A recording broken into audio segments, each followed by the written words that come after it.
फिर सभी का स्वागत है। और आज देखने वाले हैं हमारे आसपास के बाजार। यह अध्याय 7वां है जो कक्षा 7वीं का है और यह दूसरा भाग है। और इस अध्याय में हम पढ़ने जा रहे हैं बाजारों की श्रृंखला। हर जगह बाजार है ऐसा क्यों कहा जाता है? बाजार और समानता में कुछ संबंध होता है क्या? और इस पर हम चर्चा करेंगे। तो देखते हैं कि बाजारों की श्रृंखला किस तरह से बनती है। पहली बात करते हैं हम, व्यापारी कौन होते हैं? व्यापारी वो लोग होते हैं जो वस्तु के उत्पादक और वस्तु के उपभोक्ता के बीच में होते हैं। वस्तु के उत्पादक मतलब यहाँ जो उत्पादन करने वाला है एक व्यक्ति, मतलब उत्पादक, और दूसरा है उपभोक्ता। इनके बीच में जो लोग होते हैं उनको हम बोलेंगे व्यापारी। तो ये व्यापारी क्या करते हैं? इससे खरीदी करते हैं कम दाम पर और वही सामान इन लोगों को बेचते हैं ज़्यादा दाम पर। मतलब ये हो गए कि उत्पादक और वस्तु के उपभोक्ता, मतलब क्या है, जो प्रोडक्ट बनाने वाले लोग और वो प्रोडक्ट का कंज्यूम करने वाले लोग, इनके बीच में जो लोग होते हैं उनको बोलेंगे हम व्यापारी। और दूसरी बात करते हैं हम, पहले जो थोक व्यापारी होते हैं वो बड़ी मात्रा में या बड़ी संख्या में सामान को खरीदी कर लेते हैं कम दाम पर।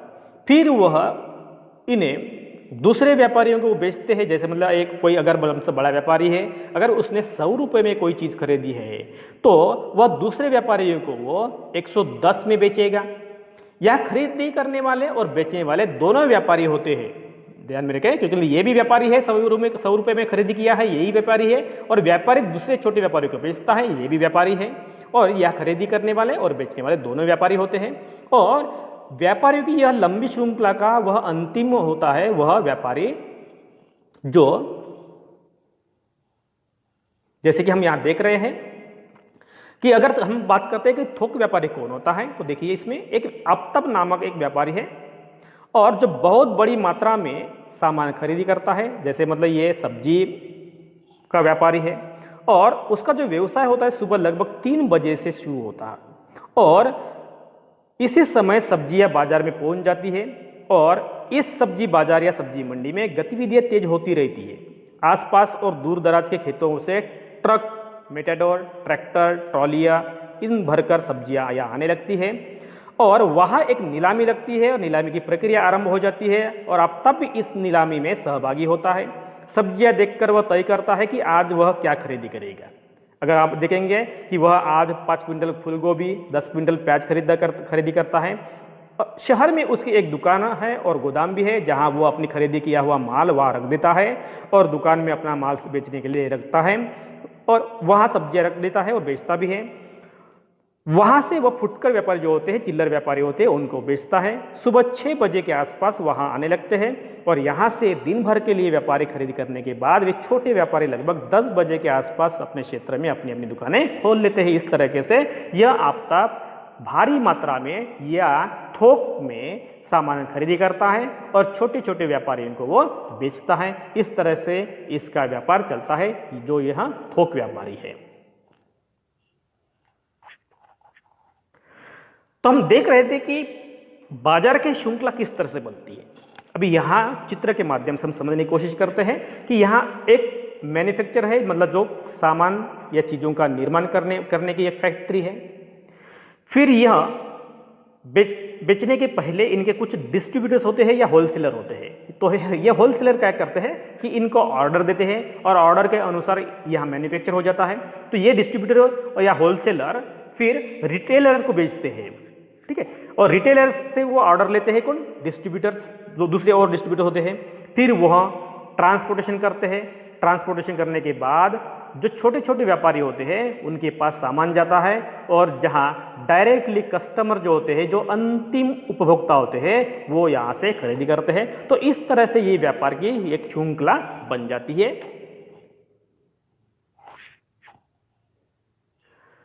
अभी ऐसा कहा जाता है कि हर जगह बाजार बन रहा है। अभी कैसे देखिए कि जमाना बदल रहा है, परिस्थिति के अनुसार हमारे व्यवहार भी बदल जाते हैं।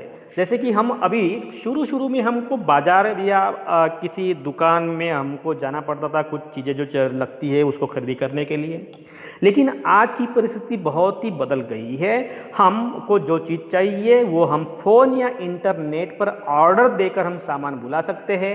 पेमेंट भी हम ऑनलाइन कर सकते हैं या अपने डेबिट कार्ड क्रेडिट कार्ड का इस्तेमाल करते हुए भी हम उनको ऑर्डर पेमेंट कर सकते हैं। जैसे उदाहरण के लिए आपको देख सकते हैं कि ये अमेजन है, फ्लिपकार्ट है, शॉपिंग कुछ दुकान होते हैं, ठीक है। इस तरह से कुछ बिजनेस इंस्टीट्यूट होती है कि जहाँ से हमको फ़ोन या इंटरनेट या ऑर्डर करने पर हमको सामान हमारे घर पर डिलीवरी हो जाती है। तो इस तरह से इसीलिए कहा जाता है कि हर जगह बाजार बन जाता है, कि ज़रूरी नहीं है कि आपको जाना ही पड़ता है, लेकिन आप जहाँ भी हैं वहीं से आप सामान का ऑर्डर दे सकते हैं। आपको जो चीज़ चाहिए उसको आप बुला सकते हैं। तो इस तरह से हर जगह बाजार हो गया।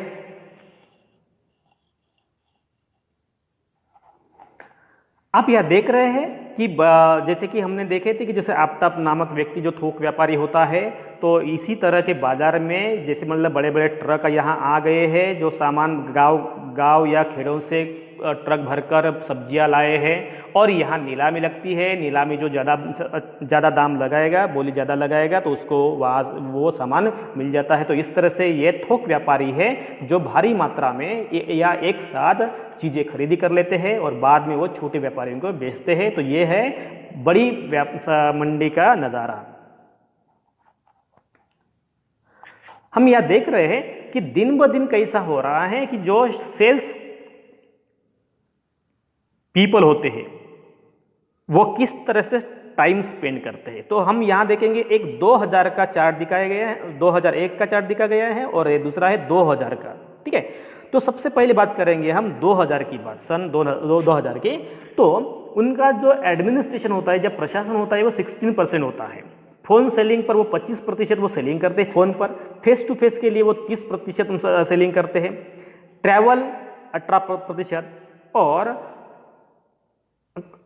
सर्विस कोऑर्डिनेशन जो होते हैं, अकाउंटिंग सर्विस कोऑर्डिनेशन जो होते हैं 11% है। तो इस तरह से देखिए यही नज़ारा 2001 में किस तरह से बदल गया है। यहाँ 25% है फ़ोन सेलिंग पर, ये भी 25% है। एडमिनिस्ट्रेशन वो भी 16% है। बाद में फेस टू फेस सेलिंग है, यहाँ फेस टू फेस सेलिंग जो है यहाँ 30% थी, मतलब घर जाकर या दुकान में बेचने के जो प्रतिशत है ये 30% है, लेकिन यहाँ कम होते जा रहा है, फेस टू फेस सेलिंग नहीं होती है। अभी ट्रैवल की हम बात करेंगे, यहाँ 18% करते थे या 17% कर रहे हैं, ठीक है।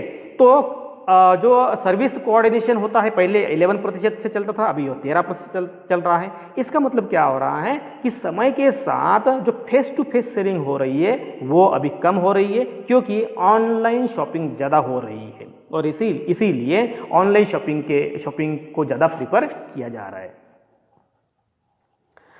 जैसे कि पहले हमने देखे थे कि जो बाजार की जो श्रृंखला होती है इसमें कीमत कम ज़्यादा हो जाती है।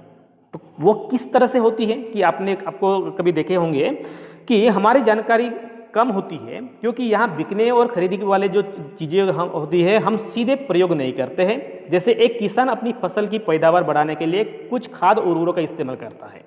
यह उर्वरक यह शहर की कुछ खास दुकानों से खरीदता है जहाँ खाद के कारखानों से माल मंगाया जाता है। एक कार के कारखाने के द्वारा इंजन, गियर्स, पेट्रोल टंकियाँ, एक्सल पहिए आदि अलग अलग कारखानों से खरीदी जाते हैं, ठीक है। तो जैसे मतलब कोई भी दुकान होता है तो किसी दुकान में जैसे मतलब कोई कार होती है, कार के सभी जो स्पेयर पार्ट्स होते हैं एक ही जगह नहीं मिलते हैं, तो वो अलग अलग जगह मिलते हैं। तो यहाँ हम समझने की कोशिश करते हैं कि प्राइस किस तरह से बदलती है।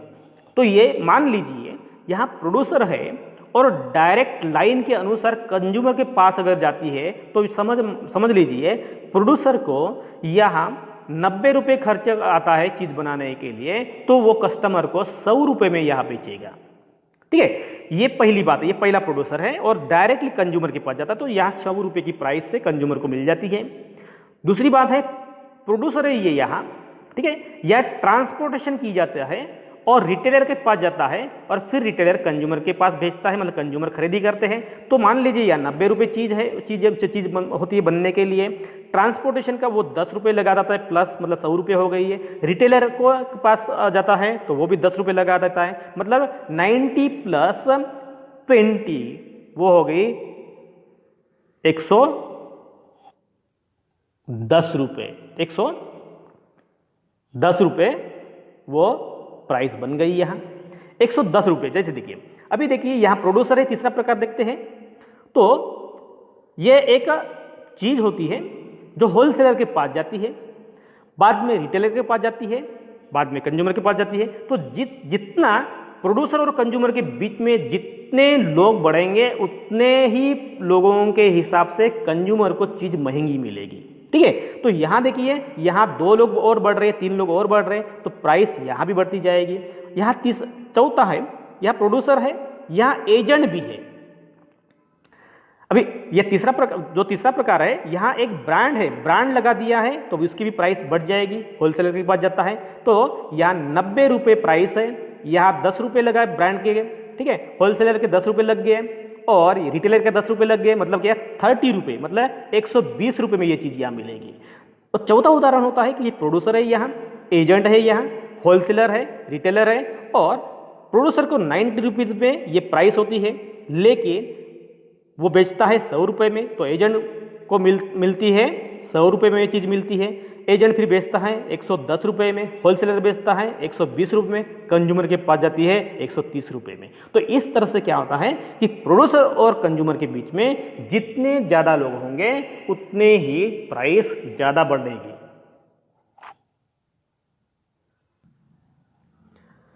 दोस्तों, अगला मुद्दा है बाजार और समानता। तो हमने साप्ताहिक बाजार देखे, मोहल्ले की दुकान देखे, शॉपिंग कॉम्प्लेक्स और मॉल देखे, बाजार की श्रृंखला देखे। तो साप्ताहिक बाजार जो होते हैं वो छोटा व्यापारी चलाते हैं, शॉपिंग कॉम्प्लेक्स होते हैं वो बड़े व्यापारी होते हैं। तो इनकी तुलना में शॉपिंग कॉम्प्लेक्स व्यापारी की तुलना में छोटे व्यापारी बहुत ही कम धन कमा पाते हैं, क्योंकि उनका इतना बिजनेस नहीं होता। और हम खरीदार जब होते हैं तो हमारी आर्थिक स्थिति तय करती है कि हम किस दुकान में जाएंगे। अगर हम गरीब हैं तो हम साप्ताहिक बाजार में जाना पसंद करेंगे, अगर हम अमीर हैं तो हम शॉपिंग कॉम्प्लेक्स में जाना पसंद करेंगे। तो इस तरह से हम बाजार को प्रिपेयर करते हैं, बाजारों में खरीदार या दुकानदार हो सकते हैं। ठीक है, तो बनी हुई चीज़ों के बिकने से ही लोगों को रोजगार मिलता है। तो जो चीज़ें होती है, जो चीज़ बनाने के लिए जो लोग चाहिए, उससे वो लोगों को रोजगार मिलता है। अगर लोग ज़्यादा से ज़्यादा खरीदी करेंगे तो उत्पादन भी बढ़ जाएगा। और इस तरह से क्या होता है कि यह एक श्रृंखला होती है जो डिमांड के अनुसार सप्लाई होता है। अगर सप्लाई ज़्यादा है और डिमांड कम है तो वो प्राइस कम हो जाती है। तो इस तरह से यह जो उत्पाद कब बढ़ता है कि जब लोग ज़्यादा से ज़्यादा खरीदी करने लगते हैं। दूसरी बात है, एक छोटी पूंजी से व्यवसाय करने वाला दुकानदार है, जबकि दूसरा अपनी दुकान के लिए बड़ी पूंजी खर्च कर सकता है। इनकी आमदनी भी अलग अलग होती है। जो छोटा दुकानदार होता है उसकी आमदनी कम होती है, जो बड़ा दुकानदार होता है उसकी आमदनी ज़्यादा होती है। जैसे कि छोटा दुकानदार शॉपिंग कॉम्प्लेक्स के व्यापारी की तुलना में बहुत ही कम लाभ कमाता है। इसके कारण भी ऐसे होते हैं कि जो सबसे सस्ता मिलने वाला सामान भी खरीदी करने की स्थिति में नहीं है। और दूसरी चीज है कि लोग मालों में महंगी खरीदी करने में व्यस्त रहते हैं। इस तरह से कुछ हद तक अन्य कारणों के अलावा हमारे आर्थिक स्थिति भी हमको तय करती है कि हम किस दुकान से खरीदी करें और कौन से दुकानदार के पास जाएंगे। अपने सामान के उत्पादन से लेकर हम तक पहुंचने से बनने वाली श्रृंखला की बाजार को हमने समझा है। और यह संभव होता है कि एक जगह उत्पादित होने वाला सामान लोगों के लिए हर जगह उपलब्ध हो जाए। वस्तुओं के बिकने से वस्तुओं का उत्पादन सीधे जुड़ा होता है। बनी हुई चीज़ों के बिकने से ही लोगों को रोजगार मिलता है और उत्पादन बढ़ा जा सकता है। और इसीलिए कि जहाँ ज़्यादा मांग होती है वहाँ सप्लाई भी ज़्यादा होता है। तो इस तरह से लोगों को रोजगार भी मिलता है। तो दोस्तों, इस तरह से हम हमारे आसपास के बाजार यह अध्याय का हम यहाँ समापन करते हैं।